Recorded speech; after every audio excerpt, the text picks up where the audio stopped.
guys. I'm glad you guys are watching us as we stream in. And I'm telling you, I've been so blessed today. We have some wonderful, wonderful people come in and go out. And I'm just so excited.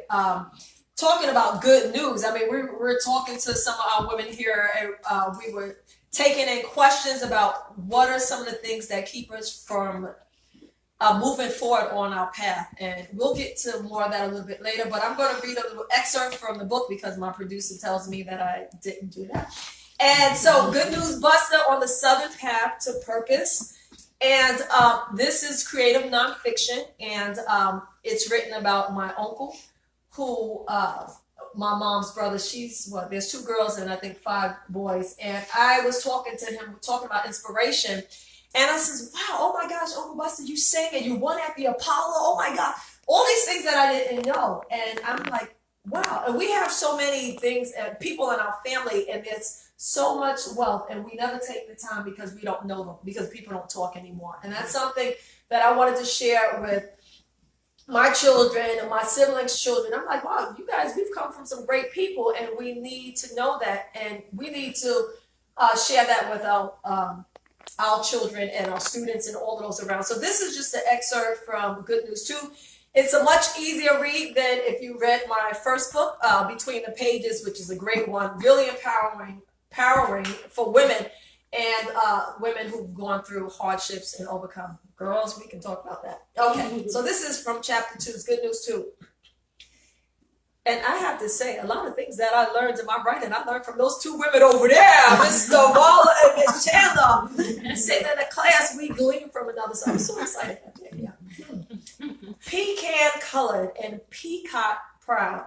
I realized that growing up in the 1940s and 1950s had its perks. And it wasn't just because heavyweight boxing champion Joe Louis was whipping butts of all colors in the ring, giving people of color something to be proud of.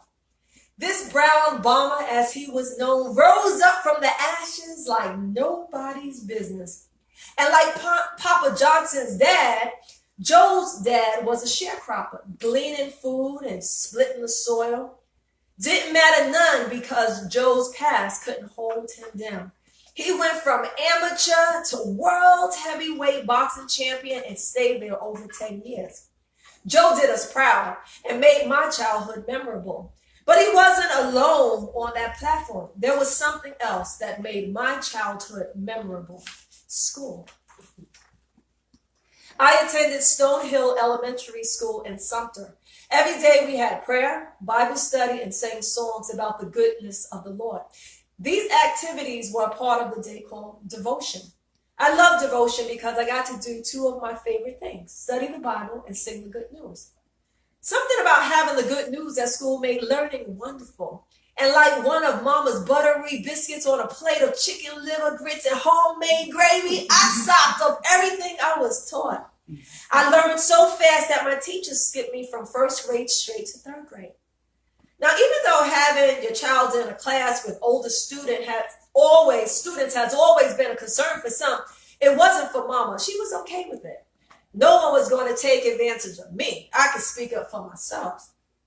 Besides, being with older kids wasn't the problem. Fact is, like most kids, sometimes I was good and sometimes I misbehaved. For example, prior to being skipped, one day Mama told me to stay in the house while she went out for work. I heard her, but I just didn't listen. After she left, I snuck out to play with 2 of my buddies. We decided to go by Monk's house and make mischief. Monk was a gal from school that lived up the road. Sneakily, we walked the trodden path. As we got closer, we heard the faint giggles of Monk and some other young gals. Moving closer, we saw they were playing house. They were so engaged that they didn't hear us. Great. The creases in the corners of my mouth slid upwards as I turned to my buddies and declared, "Let's have some fun." "Yeah," they agreed. "What should we do?" "Kick that house down," I replied. Then I snuck up and kicked the first thing in sight. "Buster Johnson!" Monk yelled furiously as her hands closed tightly. My buddies and I didn't hang around to watch if the other gals responded. We took off running. I don't recall which one did it, but one of the gals picked up a brick and threw it. Help! This time, it wasn't one of the gal's voices I heard. It was my own, coming deep from within me. You see, one moment I was running under the blue sky, and the next moment I was on the dirt road, and everything was dark. Darkness became an unwanted companion that clung to me like glue. When I had awakened, I learned that the brick hit my spine, a trauma that caused me to go completely blind within 3 months. Blind?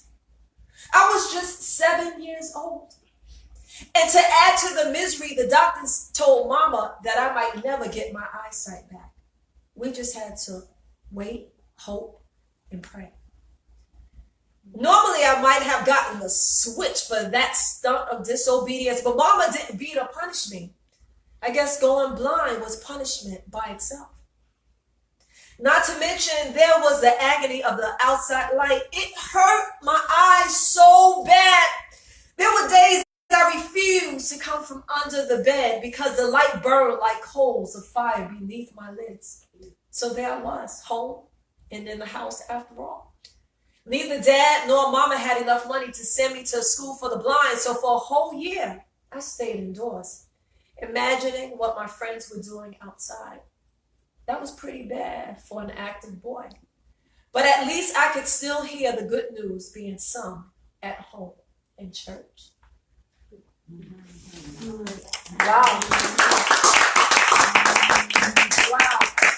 And with that, I just want to go on. We've been talking since this morning, the ladies, we've been talking about what holds us back from our purpose. And some of the ladies that were here earlier, everyone wrote down on a paper, what are some things that holds them back from their purpose? And we've been reading them throughout the day, and different people have been helping the ladies with how do we overcome that. Here's another one. Procrastination.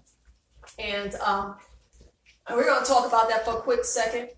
Procrastination is almost like it's like disobedience to your purpose, really. Because procrastination keeps you from doing what you are purposed to do, what you're meant to do.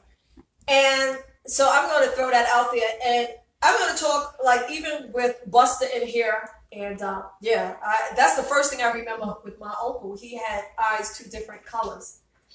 And you'll learn that comes from the blindness, but if you like to get the book, oh, by the way, Amazon.com/author/Thais J, or you can go to Facebook.com/N-Spired 101, N-S-P-I-R-E-D 101, and you can see the link there.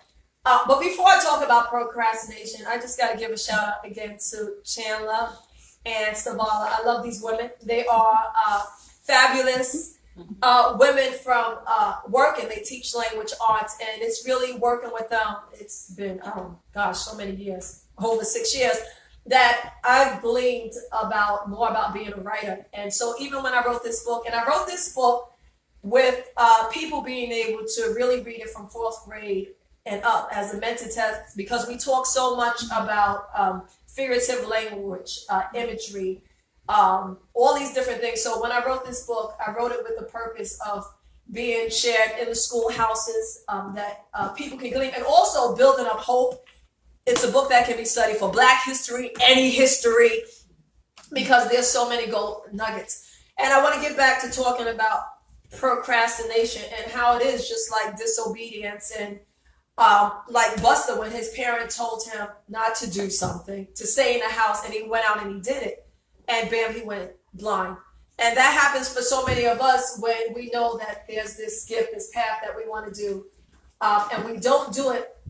Next you know, we find out we're like, 80, 90 years old, and we're like, where did life go? Where did life go? And there's so many people, they say the graveyard is the richest place because of unfulfilled dreams. And one of the reasons why I love to gather women together and men together is to talk about, so we can empower each other. Every time I meet up with the women, I know I always do something else because they empower me to do something, and hopefully I empower them. How do we overcome procrastination, Sam? Because she's like my twin from I don't know where. Procrastination. How do we overcome procrastination so we can get to our purpose? I always make sure that I write every day something about good that happened during the day, something that I did not do that I should have done, and the first thing I should do the next day. You know, then, because when you go to sleep at night, you feel guilty that, So in the morning, you get up, you run the children to school, it's go, go, go, go, go, and then you fall into something else, and you fall into something else, and you fall into something else, and before you know where you are, it's 2:45 again, and it's back into the same routine. So when I go to bed at night, there are 3 things that I do.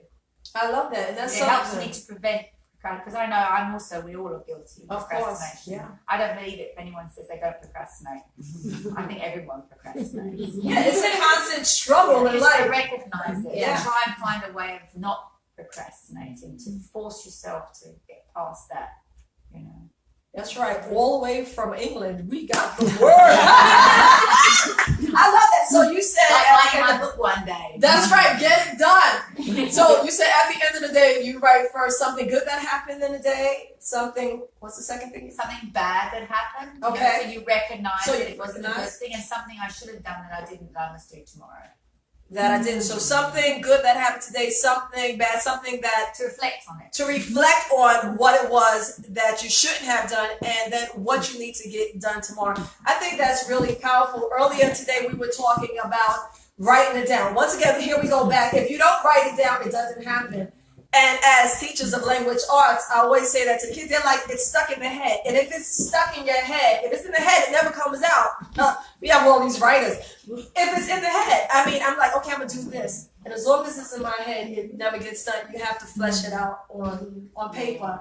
You've done some wonderful things. I met this wonderful woman years ago at a writing group as well. And since then, I've got to go and watch some productions that you put up. How do you deal with procrastination and overcoming it? Oh, God.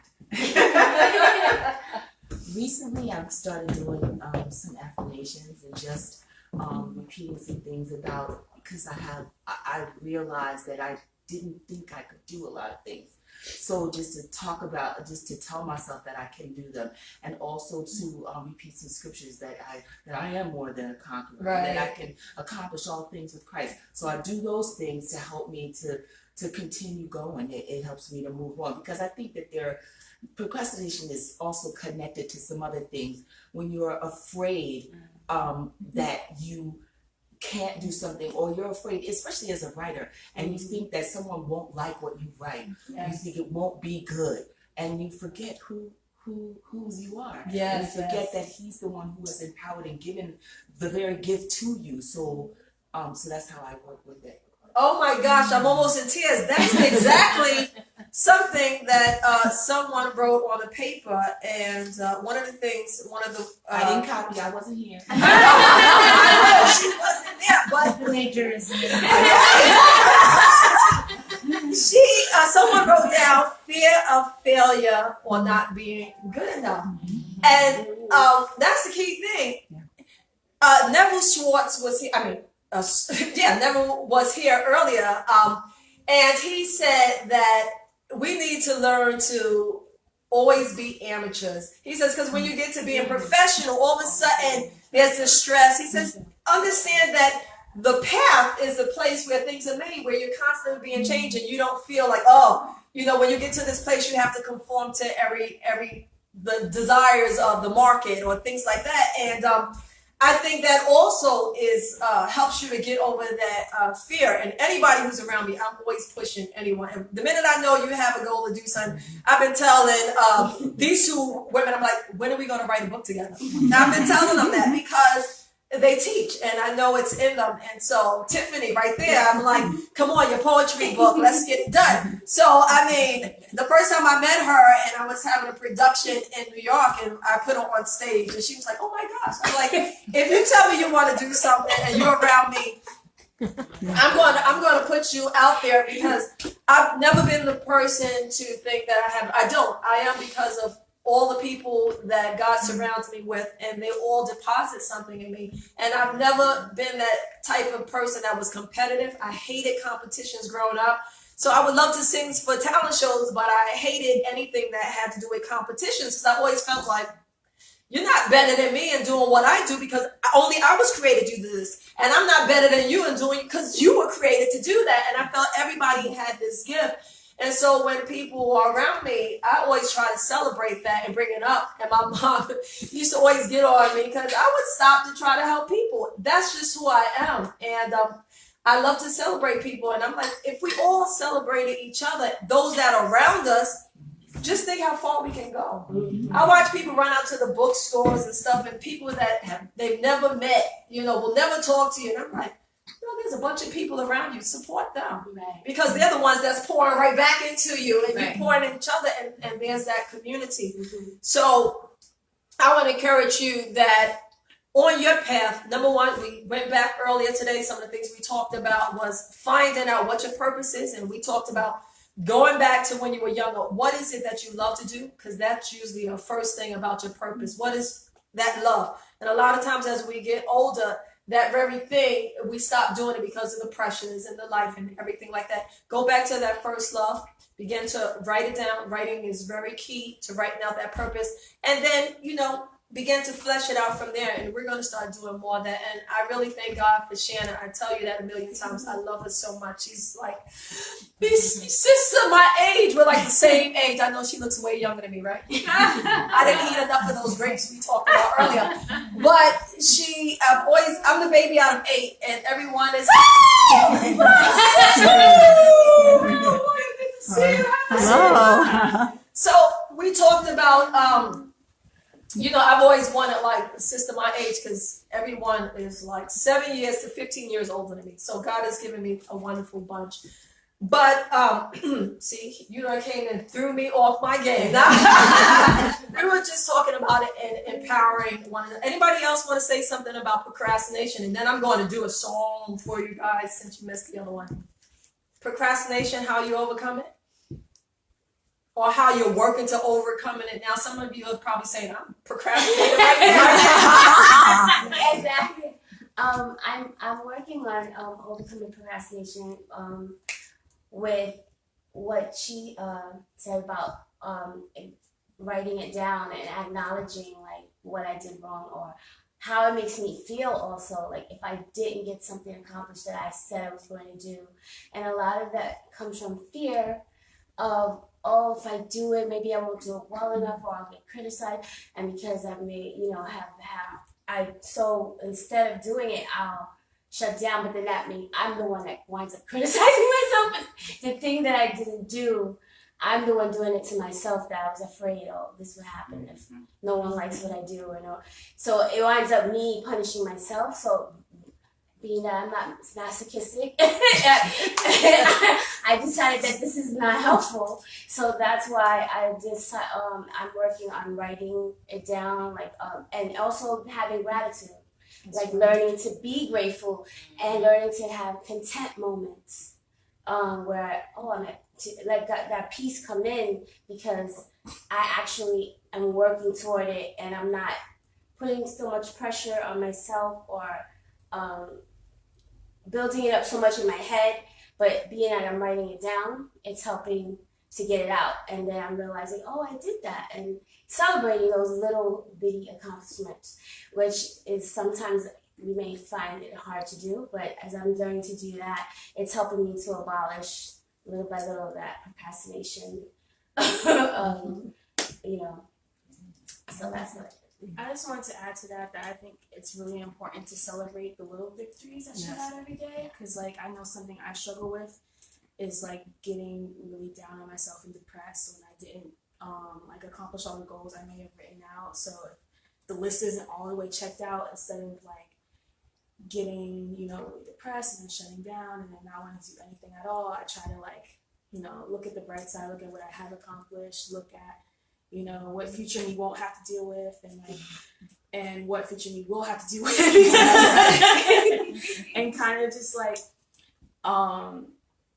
create an excitement for the future instead of like a dread that comes from like everything you have to do, but instead of like being excited to finally get it done and then feel that, you know, joy. But it's hard, and I think it's something that requires practice. It doesn't come naturally to anyone. It's very easy to beat up on oneself that's kind of like what society tells us to do when we like fail at something. But once you change your mindset and don't see it as a failure, but like everlasting journey that you won't stop, then that's, I think, where you see results. Oh, you guys you don't see, but I'm about to start crying because it's so beautiful. And this is what I love, like when I have things and women get together, I'm always so empowered, and it just fuels me, which is why I hate when we wait so long to do something, and then you have it from the next generation right there. Tia, I'm so proud of you, my little baby. And it's great to hear we were talking earlier about that next generation. And I know you thought they were sisters, right? The next generation is doing things, and Tia, I'm definitely looking for great things. She comes from great parents here. Her mom here, even though she's getting past the procrastination, she's a writer, singer, and all of that. You know, bump and rub elbows with Donna Ross, and Tia here, whose dad writes music for big time folks like Kanye West and all these other people. And then we have her husband here who does the filming of the wonderful Mrs. Maisel and all these wonderful people here. And then Ricardo right here, who is like, he's a star for me because he works with Diapers. Well, they have a new name, but he really helps with helping young people and the parents come together and really support those children that need home. And that's part of something that's been on my path, is just really open up my door to teenagers, surprisingly, you know, because a lot of people don't like to work with teenagers. They're really a hard one. And, but I really love it, working with them. It's a challenge. I've got a lot of new gray hairs this last couple of years, but they were worth it because they're in college now, and it's really great. So I'm going to ask the wonderful Mark to come back, and we'll play something for you. So we're going to put you on pause. We'll come back, and I'll sing something.